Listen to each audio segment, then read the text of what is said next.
Woot.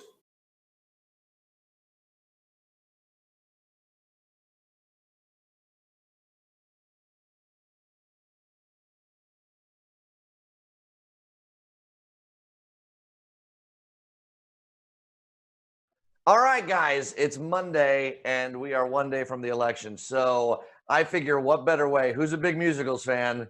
Okay. Who's a big Les Mis fan? Indeed. It's Ken. Anyone? All right. One day more. Another day, another destiny. This never-ending road to Calvary. These men who seem to know my crime will surely come a second time. One day more. Who picks it up? Anyone? No one? Come One on. day more. It's just us. On our way to revolution, we will nip it in the bud. Where's everybody going? What about? You want to know why? Because you're going like old school musical. I bet if you threw like Hamilton out here, like Phantom of the Opera. Greatest Showman. It goes away. Well, I guess we should start the show. One day more. Oh, yeah. Getting those pipes warmed up. The neighbor was not happy about that, let me tell you. Hey, everybody. You are watching The Jam on this election night eve, Monday. I'm John Hanson alongside Amy and Felicia. Guys, we are almost there. We're so close. We're so close. I can see the finish line. I can see the light at the end of the tunnel. We are close. And it's been a day, right? Like there's a bit of fatigue setting in if you tend to watch a little bit too much news like I do. A little fatigue, right? Hey, I'm so annoyed. No matter what, we won't have to get any more of the fair tax commercials on. Huzzah! But thank you for spending on our station. We appreciate that. Just do what you want with your taxes. Yes. All right, guys. It has been a pretty busy day for President Trump and Joe Biden. As election eve nears an end, the president will be speaking in Kenosha within the hour after stops earlier in the day in North Carolina, Pennsylvania, and Michigan. Joe Biden has spent the majority of his day at several locations in Pennsylvania, which is proving to be a key battleground state for these candidates. He will host an event later this evening in Pittsburgh alongside Lady Gaga. Yeah, and there are a lot of indications that the youth vote might see a big bump this year as opposed to previous years. Joining us to chat about that is the president of the Young Democrats of Illinois, Arielle Maffei. And Arielle, is that what you're expecting here in Illinois and across the country? It is what we're expecting. There have already been so many young people who have been out and hitting the polls early. We're just so thrilled to see it. We're seeing them not only get in line and bear the long lines to get their voice heard, but we've been encouraging those that received a mail-in ballot. If you still have it, remember to drop it off. But across the country, from Florida here to Illinois, we will continue to see young people. And even here in Chicago, I've heard from some aldermen that they have been out to their polling sites in their district. And certainly there are young people, specifically young Latinos, who are out there making their voice heard. Okay, this is such an exciting time right now. So many people just getting out there, trying to be engaged and trying to be a part of the process. I think it is, regardless of what's going to happen on the presidential scene, I think it's somewhat safe to say that Illinois will still be a Democratic state and there'll be a lot of Democrats who will be in control. How can we make sure that we're still holding them accountable? So I'm asking about what happens after Tuesday. Definitely. Well, we're lucky to live in a state that values those democratic ideals. And certainly we're going to be looking to our state legislature to continue to focus on women's rights. I believe Illinois is such an incredible haven state for, women who are being attacked across the Midwest for their right to choose, for example. And I'm really excited to see what the Legislative Black Caucus has in store. They have their own agenda, and we are certainly backing them as we look into 2021. So how do you get more young people to vote? I mean, this is going to be an extraordinary year. I think a lot of us know that. But what is it that keeps a lot of young people from going to the polls? Because we really need, Republican or Democratic, get young people to the polls to voice their concerns. Certainly. So in previous years, we haven't had as many young people that have been eligible to vote. But this year, the electorate, we make up 40% of it between Gen Z and millennials. So it's truly an exciting time, and it's really been a numbers game. Finally, we have this opportunity to really, really make our voices heard. And I think just seeing the number of young people that have voted already early, we can see that young people are invested in the future of the country and of our state. And I think it's really exciting that that momentum will continue. And I would also just make a quick plug that in 2021, we will have our municipal races across the state. And those are your local races, your school board, your library board, and young people are going to be running for those. And so if you're excited and encouraged and you want to get even more involved, I would tell young people, run for office. And you look at someone like a Lauren Underwood, who is all of 32 and she ran for Congress and won. So it's really exciting. And I think that momentum will continue to build, especially as we look to the next time we have an election. How do you get young Democrats, the folks that you work with, excited about a 77-year-old white dude? Good point. That's a great question. It's one of the things that for me as a young Democrat, I think about the big party, right? We're the Big Ten. So, we have a ton of different folks on different parts of the spectrum that are progressive, a little bit more in the middle, but I think everyone's really excited regardless. Right? There's so many important issues that we get to focus on. And I think we're the party that has continued to progress, especially young people, things like racial justice and equity. We saw, of course, this summer, all the things that went down and happened, with the deaths of Breonna Taylor, for example. And I think young people will continue to fight that fight. And so regardless of what's going on, we're going to be focused on the issues and getting people excited to really participate and make their voices heard, because we are the future and we're going to be making the real impact to push the party even more. Arielle, thank you so much for your time today. We really appreciate it. If people are more interested in finding out about your organization, they can find you guys online, IL Young Dems. Love any young person getting involved in politics. And in the next half hour, we're going to hear from Chicago's young Republicans. All right, well, if early voting tells us anything, there's a pretty good chance we're going to see a record number of votes cast across the U.S. But there are still those who won't get their voice counted because they haven't voted yet. So here is the JAM staff to remind you why all it's so important. Felicia Lawrence would be a great secretary of sexy. What? What would John's slogan be? Vote John Hanson. I haven't been a part of a sex scandal since 2014. Krista would be director of a good time. I am a good time on a good day, most days. I'm Brandon Pope, and I endorse this message. Brandon, shut up. Oh, Brandon. Girl, no. Make sure you add that to the package.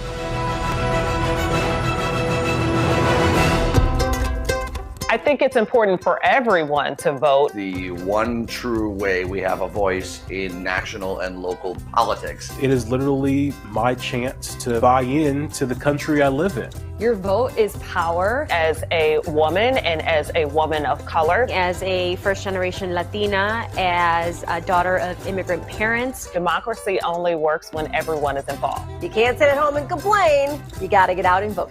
If you want to complain, go vote. You need to go vote. If you're tweeting away at things you don't like, well, if you don't show up at the polls, it doesn't matter.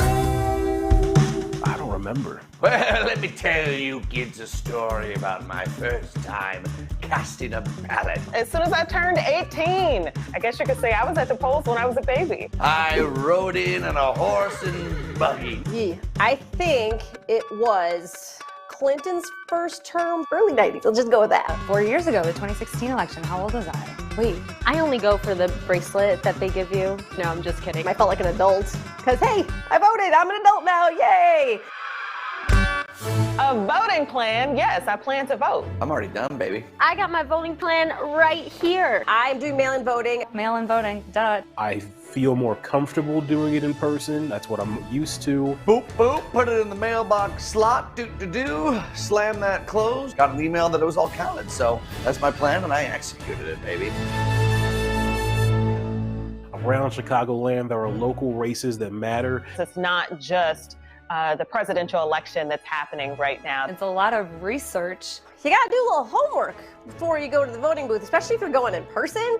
And the big thing no one talks about is judges. There are 62 judges up for retention. We're voting for water reclamation. We're voting for a state's attorney if you live in Chicago. Supreme Court, Appellate Court, Circuit Court. Make sure you go out and vote. Todos tenemos que votar este año. Go vote. Go vote! Go vote. Yeah, so what John just said, it is the final countdown. Make sure your voice is heard. Polls are open tomorrow at 6 a.m. for those who want to vote in person. You can drop off your filled-in ballots at one of several drop boxes around the state. You'll find all the information on our webpage, of course. Felicia. Yes, all this voting and all this politics, obviously it's a really, really big part of our culture, American culture. And the New York Times has new data that shows how people's first names determine who they're going to vote for. So we got to check of some of the Trumpiest names. Here they are: Donald, Jason, and Ronald. 68% of Donalds are voting for him.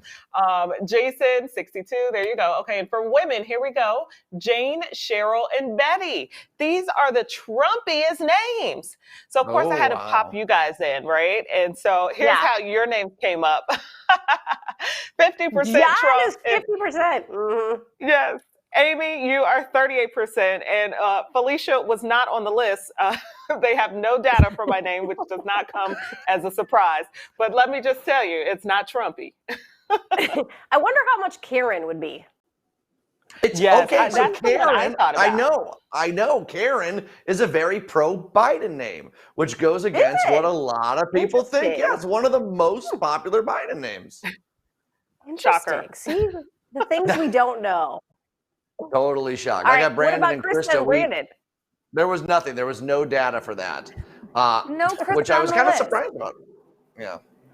No, I never got a keychain. You know, when you go on a trip and you look in the gas station and try to get a keychain, my name was never on there. It's the same thing. I'd like to see the numbers of like the Kanye support when it comes to these names, because that'd be interesting as well, for sure. Well, guys, coming up after the break here, we answer some of your biggest questions about this upcoming election. Krista, you got any burning election questions? When is it over? No, I'm just kidding. I think we should just take a deep breath. Okay, we're good. All right, and coming up in trending, there is an ex-celeb couple who's taking all their family arguments to social media. I'll tell you about it a little bit.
I think it's important to vote because it's a way to help and support Black and minority communities. This is our chance to enact some positive change in our country and your local communities. We should know who's going to represent us in office for the United States. Who runs the country for the next 4 years. To give citizens a voice to be heard and a choice in who they want to run their country. It allows us to improve our government, different policies, and our nation as a whole.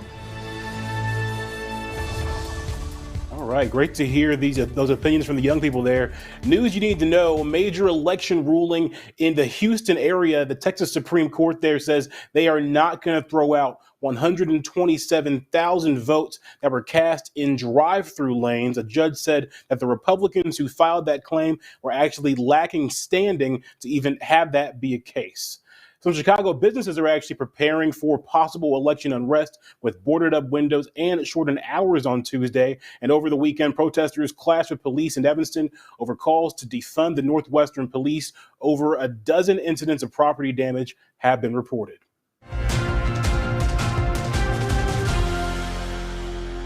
And one of the big questions during this election is, how long is it actually going to take before we know who won the election? Now, while ballots are being counted for days, that's not really a new phenomenon. In 2016, we did not know who was president the night of. But the rise in mail-in voting this year is a new phenomenon, meaning it may take longer to tally all those votes up. So some important swing states like Florida and Arizona, they've already started to process theirs, but others like Wisconsin and Pennsylvania, they do not allow a count until Election Day. Other key states everyone's going to be talking about and watching tomorrow are North Carolina and Michigan, which are going to be more than likely going to determine who nabs that electoral college majority. We're also seeing last-minute pushes in Georgia. Barack Obama campaigning in Atlanta with 2 chains. It's not often you see Democrats focusing on Georgia as a state coming into an election. I think Florida is going to be the key here. If Biden wins Florida, it's probably a done deal. If Trump wins Florida, I think it's Florida. If Trump wins Florida, Biden's got some other options there. But if Biden gets Florida, I think that's pretty much a wrap. Yes, if Biden gets Florida, Arizona, North Carolina, Georgia, or Texas, this thing is probably over or close to it. And a lot of those states we will get an election night. But this is going to be a weird night for watching elections. I love watching elections on every single election year. But you're going to have red mirages where all the Republican votes mainly are counted first in some states. You're going to have blue mirages in other states where the vote by early vote comes out right early. And that's a lot of people that have been voting more Democratic. So that's what drives me crazy about the president saying that they're going to get into Pennsylvania as soon as the election ends and no more counting after that. The president is going to want the votes counted in Florida, Arizona, and North Carolina. Right. Otherwise, he's going to lose the election. So he should want these votes to be counted. We all should want all these votes to be counted. Well, and what we should say, a lot of what the president says, especially in recent days, doesn't necessarily mean it's truth. It's just what he wants to happen. But there are legal, steps that need to be taken. So everyone needs to pump the brakes and realize that Election Day is probably not going to be like it normally is. The results are not going to come in as fast because we all have to wait a little bit. So it might be a day or two till it all gets sorted out. Yeah, I don't see how we don't see a lot of things, but I was going to say, I don't see how we made mail-in voting so partisan because Republicans and Democrats, they both mail their votes in. Trump just said that it was physically unsafe to count votes after the election. After Tuesday, it's going to be physically unsafe to do that. That was his soundbite that was reverberating throughout today. But I guess we'll see. We'll see what happens. Yep. This is unprecedented times. Okay, let's mix it up here. If you are thinking about taking your education to the next level, well, we got some good news for you because there is help and support. Listen to this. I'm Jim Alvarez-Mori, an associate professor of marketing at DePaul University in Chicago, Illinois, and also a proud alum of the PhD Project. What is the PhD Project, you might be wondering? Oh, the PhD Project is a nonprofit organization that's been around for over 25 years, designed with a mission of increasing diversity in the workforce. How did they go about doing that? Well, they realized that in order to have a diverse workforce, you need to have diverse faculty that are teaching in business schools around the country and around the world. So what the PhD Project does is it helps underrepresented folks get a PhD and then become professors at business schools. So that includes members of the African American community, members of the Latinx community, members of the Native Native American community. And what the PhD project does is it provides the resources, community of support, just understanding what a PhD is. As a first-generation college student, I had no idea, but I was able to go to conferences sponsored by the PhD project, meet really wonderful faculty, and learn how to do a PhD so that I could achieve my dream of becoming a college professor. If that sounds like something you want to do, then check out phdproject.org today for more information for how you can get involved. See, as you can see, where there's a will, there's a way. There's so many resources and so many tips out there for you, and we've got a lot of them featured on Job Hunt Chicago, which you can watch Sundays at 11 a.m. Krista. All right, hashtag Taylor is free is trending. I'll tell you why Swifties are so pumped coming up after this. And here's a look at tomorrow's forecast, election day forecast, if you will. We'll be right back.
Okay, it's time for trending, and Dancing with the Stars is going to be a little different tonight. So television host Jeannie Mai, she was a contestant this season, and she's out for the rest of the season from a sudden hospitalization. So she was diagnosed with epiglottitis, and it causes swelling and blocks airflow to the lungs. So she's out, she's having surgery, and we are wishing her the best in her recovery. All right, and also hashtag Taylor is free is trending. Now we know Taylor Swift, she's been feuding with her manager, Scooter Braun, but now it's all over. It's November 2020, and she can finally re-record her music and own it. So Swifties are pumped everywhere, myself included, and we are ready for some new music from Tay, even though it's old, but it's new to me. Okay, and now this story blows my mind. Megan Fox, she put her ex-husband Brian Austin Green on blast on Instagram after he posted a photo of their son, and he's 4 years old, from Halloween on social media. Now, Megan commented this, but the photo is now deleted. People screenshotted those sleuths, this comment. But as you can see, she's suggesting he could have easily cropped out the kids. She really goes in on him here. I mean, these are the kind of discussions that I think people should have outside of Instagram. I mean, she really went for it there. Felicia, you and Teddy, I'm not saying y'all fight, but if you do, you're not going to do it on Instagram, right? No, I need you to hear every single letter and all my cuss words. No, you would like to see people come together and have those things privately. You never want to be messy on social media like that. Never a good look for either party. Yeah. Amy? I'm just doing meditation right now. No, I'm just doing meditation right now. Amy's trying to breathe over there. Because first of all, Amy, okay? This is just another level, right? Don't wish your spouse or your partner a happy anniversary, a happy birthday on social media. Look over and say it to them. They're 4 feet away from you. It drives me insane. Have your conversations within your unit, right? If you want to post stuff about your kids and all this stuff, that's great. But like, come on, people. Yeah, I'm glad you had a reaction to it because I only knew Taylor Swift in that whole line of stories, Krista. I don't know any of the other people. So. Brian Austin Green is from 90210. Come on. No idea. Who's Megan Fox? No idea. They're not together anymore. They're exes, but Just keep it off Instagram.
John. I'm just like reading her, okay, Transformers. Yeah, I am looking it up right now. Like, seriously, I'm a little dumbfounded. I am too.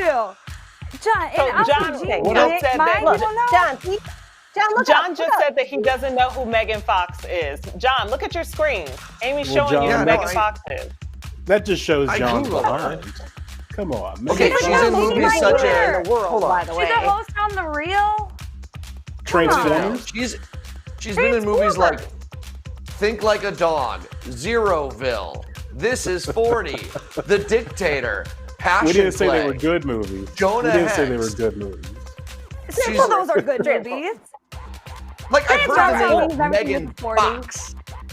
I've heard it. But John knows all the lyrics to Les Mis, and he can give you every single president's name in order and frontwards and backwards. This is what he spends his time doing. Madison, Monroe, Adams, Jackson, Van We Buren, all- Harrison, we all have Tyler, our Polk, things. Taylor, Phil, Buchanan, Lincoln, Wow. Johnson, Nerd Garfield, alert. Grant, Arthur, Cleveland, Harrison, Nerd alert. Cleveland.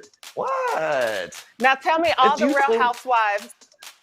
The Tell what? me all the Real Housewives of New York franchise, Beverly Hills franchise, and Atlanta franchise. Aaron, do Stacy, Beverly, Oh, Megan come Fox. on. Come on.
Hey-yo, here we go. Monday night, the Jam is here. It's John, Felicia, and Amy, and we're off to a rockin' start here today. Thanks so much for watching.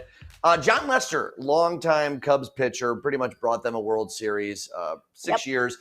Very likely done with the Cubs. We don't know for sure. His contract is up. Anyways, he decided to throw a big thank you to everyone in Chicago by basically opening up bar tabs at 4 bars on Division Street and paying for a bunch of beers. And he ended up paying, $47,000 in a bar tab, which obviously is not only great for the people that get the free beer, but so much business for these bars that are struggling. He threw in a 34% tip in honor of his number. My favorite part is that at one point he got a bank fraud alert, which is really helpful. I wish that the bar in Las Vegas at the Chandelier Bar would have fraud alerted me when I bought a bottle of champagne when I shouldn't have. But they didn't. Take out cash, Anyways, John. yes, point is, he did a really great thing. I think it's awesome, and he's always been a classy guy. And by the way, Really I lived cool. in Vegas for 3 years. Next time you go, I'll give you tips. Okay, moving on. Like money tips? Or? Yeah. All right, turning to the election, which is what a lot of us are focused on right now. Young voters could play a pivotal role in this election if they get their votes counted. Evan Kasal is the treasurer of Chicago Young Republicans. Evan, thank you so much for joining us. Yeah, thank you for having me. I appreciate it.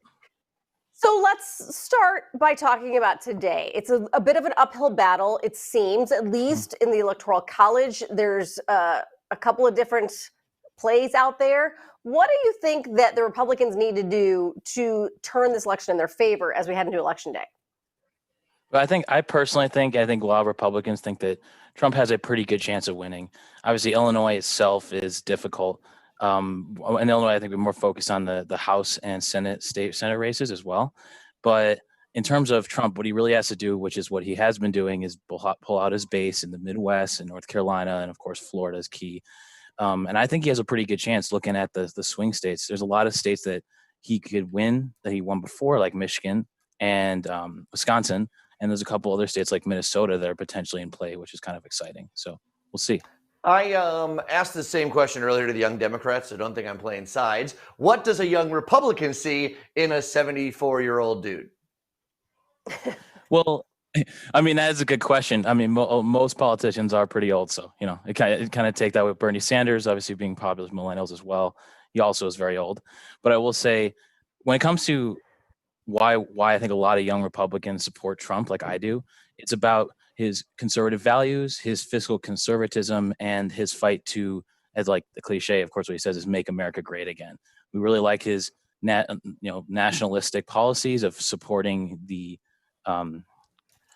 American people over foreign countries, supporting the economy, of course, and fighting for businesses and small businesses, of course, is very important to Trump, and we really appreciate his policies on that.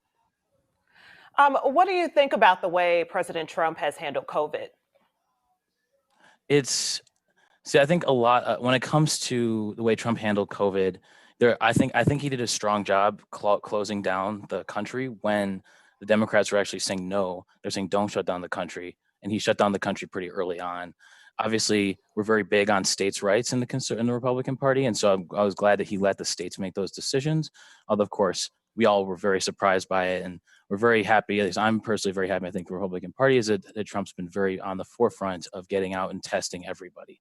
He talks about it a lot, that we have a very high number of cases because we have the most tests and the most ventilators in the country, things like that. Well, so what do you say after President Trump obviously was diagnosed with COVID and doesn't go out to these rallies that he's holding, wearing a mask, telling people to put a mask on to be safe and to keep people around them safe? He's not doing that. And he's going against every scientist out there who says you need to be wearing a mask.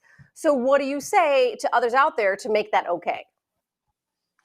I would say that I guess there's a couple ways to think about that, but one way specifically, when it has to do with wearing a mask, is he already had it, and so the point of a mask is to not spread it to others. But since he didn't currently have it, it's not as much of a risk for him because he already is being tested constantly. But when it comes to the rallies themselves, I think a lot of conservatives think that they have the right to what we refer to as peaceful protests, as well as rally and support our president. It is fundamental to our democracy, and that's the kind of mentality where obviously a lot of people are afraid, and if you're afraid, then just don't go. That's kind of my mentality specifically. If that makes sense. All right. I think we got about 30 seconds left, so that's a quick answer. Obviously, Donald Trump you see as the future of your party, at least for the next 4 years. Do you think Trumpism will live past that? You mean like he would die in office, or do you mean like No, my God. I meant like value like the celebrity president that he is. Do you think people will be shouting Trump's names for years to come, even after he's out of office? Oh, he has completely changed the Republican Party. The Republican Party has never been more unified than I think it has been right now. People seem to differ on that. But when it comes to what the party is and who he stands for, just as president, as leader of our party, I think he's made lasting effects on the party that will never be reverted back to what we call the old Republican Guard, or the rhinos, as we say. Yeah, got that right. Yeah, for sure. All right. Well, thank you so much for joining us. We really appreciate it. We'll make sure to get all the information out there so folks can follow you guys. And of course, we're working on getting out the vote as well. So Chicago YRS is the Facebook and Instagram page as well. Follow Chicago Young Republicans for more information. Well, I know you're probably just as anxious as I am for this election to be over. We're dealing with a lot as a nation. That's to say the least. Jeana Anderson Cohen from aSweatLife.com is here. And Jeana, you've been using fitness to help battle some of this stress. How has it been getting you through this moment right now? Oh, thank you for asking that, Felicia. And thanks for having me. I think that so many folks have been turning to fitness and wellness as a way to just manage their stress. There are three kind of things that I would recommend. The first one being social support. I know that doesn't sound like fitness, but it really is a part of your well-being. So the more you can talk to friends, or even if you have a therapist, anyone to sort of help you air out those thoughts of stress that might be kind of rolling around in your head. The other one is mindfulness. Again, not fitness, but it's that sort of moment of exercising your brain, taking a moment, stopping the thoughts, and just being at peace. And then make your workout a priority is my third tip for this. If you can work out in the morning, especially on election day, before you start doom scrolling or anything else on the internet, I think that is the best way to manage your stress right now. Yeah, well, a couple of things that I gathered out of what you're saying, because what I try to tell myself is, okay, what can you do right now? What can you change right now? So we can vote. A lot of people got out there and they voted. Yeah. But there's nothing else we can do right now, especially with the election just 24 hours away. So like being able to focus on what you can change and not worrying about the rest. And then I also wanted to share with just working out. I have been like, okay, just do a little bit. A little bit can go a long way. 20 minutes can go a long way. So what kinds of workouts are you suggesting people get into? Well, there are 3 workouts that you just posted at the Jam that are just a little bit and can help you kind of get into fitness or even just dip your toe into something. One of those is dance. So Ashley Rockwood at Free Movement recorded this awesome dance workout video, which I think is so much fun. It also will help you, I think, laugh. And laughter is another great stress release. Another one is Austin Head recorded an incredible HIIT workout that you can do at home with just your body weight. And that is an incredible way to just get your heart rate up. And once you're done with it, you can ask yourself the question, do I have more in me or not? And then Paige recorded an incredible yoga video that you can do at home. It's also mindfulness. So take a breath, take a break, and unwind. Oh, totally. And then you're also encouraging people to have a plan. So when you're saying plan, like what should they be planning? Well, I think just like what you're saying, Felicia, have a plan to vote first and foremost. If you've already voted, great. Then have a plan for social media and news. Understand when you're going to take in news, at what frequency, or if you're just going to doom scroll all day. Yeah, if you know you're going to doom scroll all day, set the day aside. Maybe take it off of work. Let your colleagues know you're going to be stress reading the news all day and unable to cooperate and coordinate on work. And then after that, have a plan for mindfulness and a plan for fitness. So separate yourself from your phone, just breathe, and then, I don't know, sweat it out, punch it out, whatever you need to do. Yes, I hope my co-host John Hanson was listening to that. But John gets really uptight, but he should know it's not just him. There are a lot of people out there that are just really uptight. But I think, as you said, mindfulness and doing what you can do, paying attention to what you can control, I think can take you very far. Jeana, thank you. And always good to see you. It's been a while since I've seen you. Thanks for being here. Thanks for having me. Great to see you too. Yes, you can follow aSweatLife on social media and at aSweatLife.com. Get some more tips there, Brandon. Are you staying calm and staying relaxed?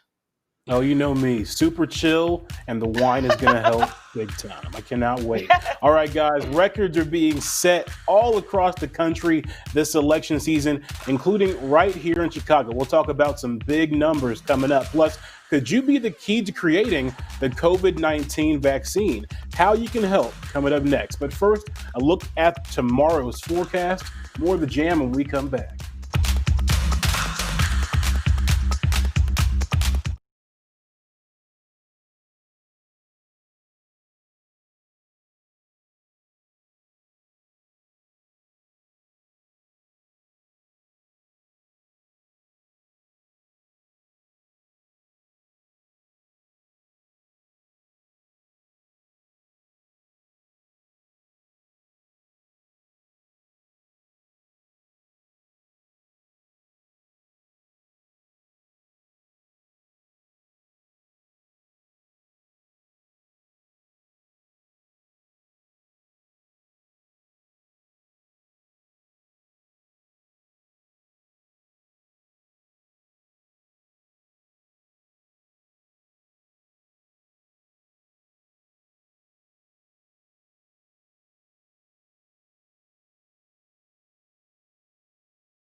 Because it's my civic duty as an American citizen and to honor all of those who lost their lives to ensure I have this right. Because my vote matters. As a young Black woman, my family, along with a lot of other African American families, had to fight for the right to vote. I'm tired of the way things are going on in our country. I voted because Black lives matter. I voted because women's rights are human rights. Your vote is bigger than you, and that is why I voted. Yes, indeed. Voting matters. All right, news you need to know. A record number of Chicagoans have actually cast their votes early. The turnout of more than 738,000 absolutely shatters 2016's record of just over 400,000. That is pretty amazing. And officials hope it's going to make tomorrow a lot smoother when it comes to those polling lines. The University of Chicago is looking for 2,000 different participants for their COVID-19 vaccine trial. And the city shut down multiple large Halloween parties over the weekend, including one that had, get this, 600 1,200 people in attendance at this party. None of the party goers had masks on. There was no social distancing. I was scrolling through social media on Halloween night from my couch and just shocked at how many people were out and actually partying. Like, of all the holidays, Halloween is the one that you can't just sit out. Like, are you 5 years old? Like, I don't understand it. I really don't get it. Especially when the numbers that we've seen recently, right? Like, I get we all have COVID fatigue, but if the numbers were still low, you know, at least you could like forgive someone for being like, oh, I think this is over. But the numbers have been raging in Illinois. For a couple days, we've had the most cases out of any single state. It's crazy.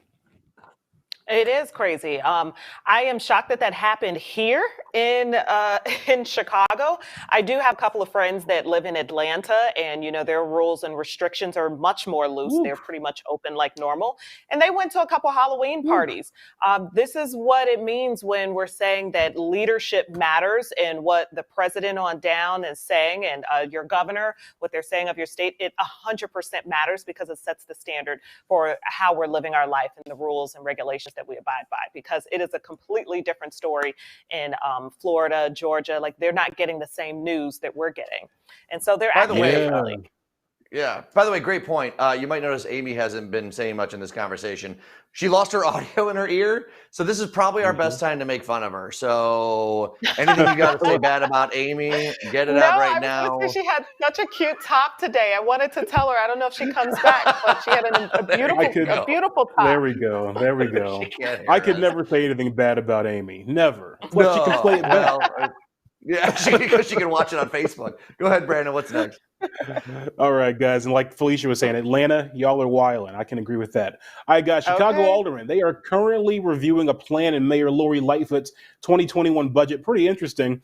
It would have police respond to 911 calls with a mental health expert with them when needed. Now, it comes after activists have argued mental health pros should be the ones to respond to mental health crises instead of the police officers. Now, some aldermen still are taking issue with this policy from Mayor Lightfoot because the fact stands that the police would still be leading the response and be on the call. But you know, when we talk about this defund the police movement, they talk about this is a common idea that's presented by those activists of having mental health professionals in response when there is a mental health crisis. And this young man who was shot and killed by police in Philadelphia, they believe he was suffering a mental health crisis at the time. So you could save some lives here.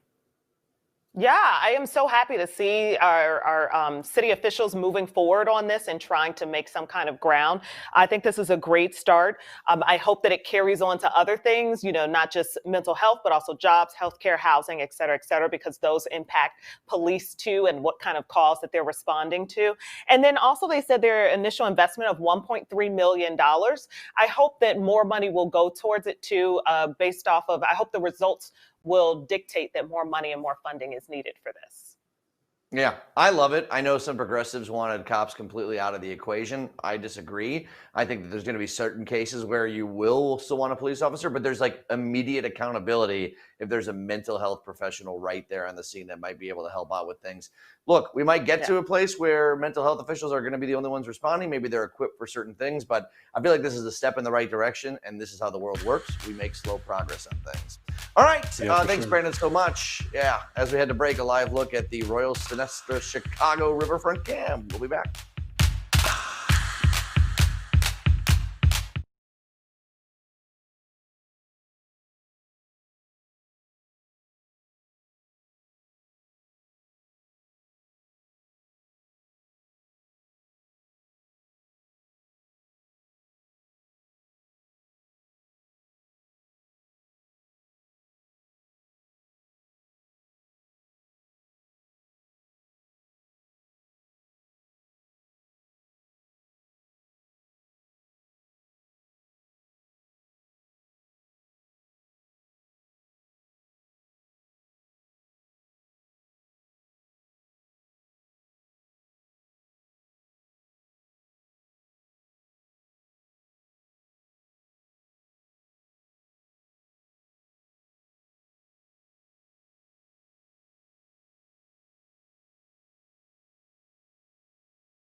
Let's get digital.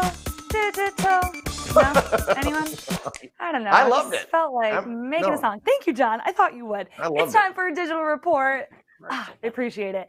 And guys, if you've got an iPhone, there is a secret button on the latest update, and I'm gonna show you how you can turn it on. So grab your phones. Let's do this together. So open your settings, go to accessibility, scroll down a little, and you'll want to click touch.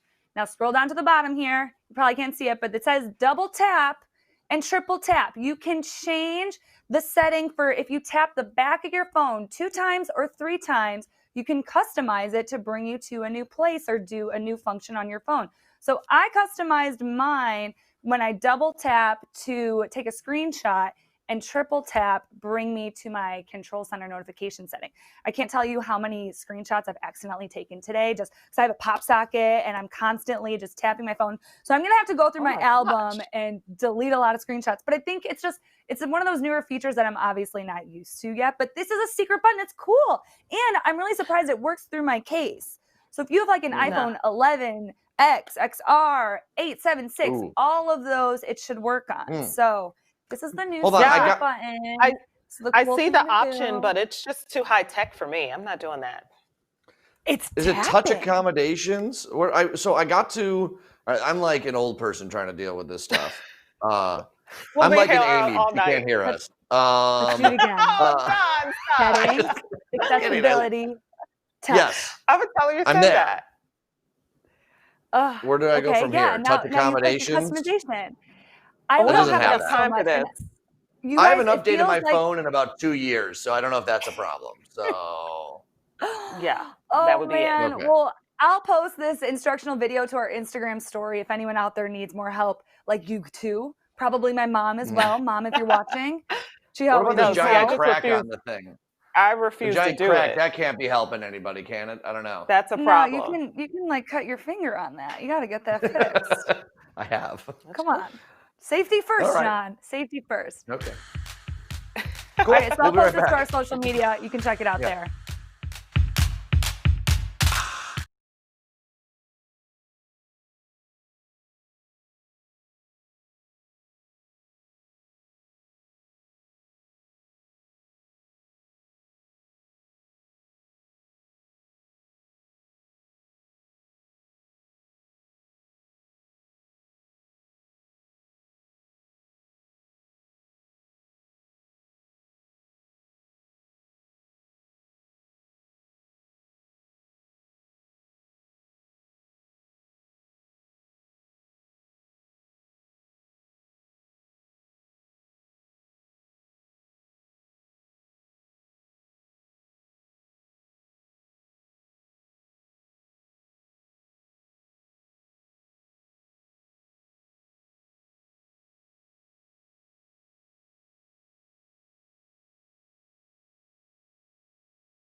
Oh, good.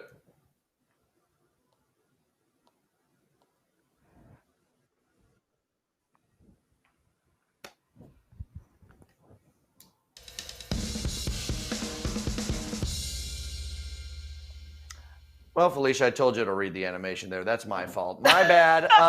Welcome back. When did you tell me to do that? I put it in the group chat that, when the drums start playing, you start reading. So. Okay, here we go. Time now for Deep Dish. Did that work? Thank you. That was good. Okay. Hey, Amy's still not with us. She's still working out her technology. Yes, exactly. All right, so let's. That was sad. That was actually a very sad image. We miss you, girl. We miss you. We miss you. We do. She should write it down, by the way. She knows the topic. Someone sent her a message. All right, so let's take a little break from elections that are kind of dividing people, and let's find out ways that we hate pretty people.